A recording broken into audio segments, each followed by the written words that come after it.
বাস্তবে এই তিনটি জিনিস মেনে চললে কখনো আপনাকে আফসোস করতে হবে না। নাম্বার 1, কখনো জবাব দেবেন না যখন আপনি রেগে থাকবেন। নাম্বার 2, কখনো প্রতিজ্ঞাবদ্ধ হবেন না যখন আপনি আনন্দে থাকবেন। আর নাম্বার 3, কখনো কোনো সিদ্ধান্ত নেবেন না যখন আপনি দুঃখী থাকবেন। নিজেকে নিজেই সামলাতে শেখো রে ভাই। তোমার চারপাশে যা কিছু দেখছো সবটাই মোহমায়া, বাকিটা প্রয়োজন আর স্বার্থ। আর মানুষ, সে তো আবহাওয়া মাত্র। নীরবে কাদার চেয়ে বড় কষ্ট এই পৃথিবীতে দ্বিতীয়টি আর নেই। খালি পকেট এবং বেকারত্ব জীবন আমাদেরকে যা কিছু শিক্ষা দেয়, পৃথিবীর কোনো বই সেই শিক্ষা প্রদান করতে পারে না। এটাই বাস্তব। সময় সিদ্ধান্ত নেই কার সাথে জীবনে আপনার পরিস্থিতি হবে। হৃদয় সিদ্ধান্ত নেই কাকে আপনি আপনার জীবনে প্রত্যাশা করেন। এবং আপনার ব্যবহার সিদ্ধান্ত নেই যে কে আপনার জীবনে চিরকালের জন্য থেকে যাবে।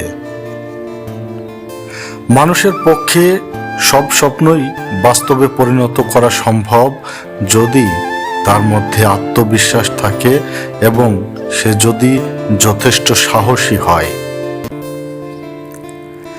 বাস্তব এটাই যে জীবনের রাস্তা কখনো শেষ হয় না। একটা বন্ধ হয়ে গেলে আর একটা দ্বার উন্মোচন হয়। সময়, বন্ধু আর সম্পর্ক, এই তিনটি অমূল্য সম্পদ আমরা বিনামূল্যে পেয়ে থাকি। কিন্তু দুঃখের বিষয় কি জানো? তাদের আসল মূল্য আমরা বুঝতে পারি যখন তারা আমাদের জীবন থেকে হারিয়ে যায়।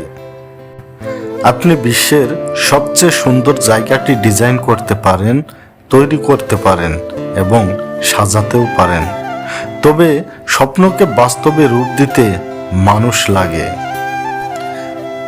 একজন মানুষের জীবনে 20 বছর পর্যন্ত ইচ্ছার রাজত্ব চলে, 30 বছর পর্যন্ত চলে বুদ্ধির রাজত্ব এবং 40 বছর বয়সে বিচার বিবেচনার রাজত্ব। জীবনকে যদি তুমি ভালোবাসো তাহলে কখনোই সময়ের অপচয় করো না, কেননা জীবনটা সময়ের সমষ্টি দ্বারা সৃষ্টি। পরের উপকার করা ভালো, কিন্তু নিজেকে পথে বসিয়া নয়। যখন তোমার পকেট ভর্তি টাকা থাকবে তখন শুধুমাত্র তুমি ভুলে যাবে যে তুমি কে, কিন্তু যখন তোমার পকেট ফাঁকা থাকবে তখন সমগ্র দুনিয়াটা ভুলে যাবে যে তুমি কে। দুঃখের বিষয় হলো সত্য, ভবিষ্যতে যার কাছ থেকে তুমি সবচেয়ে বড় কষ্টটি পাবে, আজ সে তোমার সবচেয়ে কাছের কোনো একজন। তার জন্য কাঁদো যে তোমার চোখের জল দেখে সে নিজেও কেঁদে ফেলে, কিন্তু এমন কারোর জন্য কেঁদো না যে তোমার চোখের জল দেখে উপহাস করে। অতীতের যাওয়া খারাপ সময়গুলো আপনি ইচ্ছা করলেই কখনো ঠিক করতে পারবেন না। যা অতীত তার কখনো ফিরে আসবে না। ভেঙে যাওয়া অতীতের স্বপ্নগুলো আজ হোক কিংবা কাল আপনাকে ভুলে যেতেই হবে। জীবনে যে পরিমাণ ভালোবাসা পেয়েছি তা দিয়ে কয়েক হাজার বছর বেঁচে থাকা সম্ভব, কিন্তু জীবনে গুটি কয়েকজন মানুষের কাছ থেকে যে পরিমাণ অবহেলা পেয়েছি তা দিয়ে একদিনও বেঁচে থাকা সম্ভব নয়। ভিডিওটি শেষ পর্যন্ত দেখার জন্য সবাইকে ধন্যবাদ।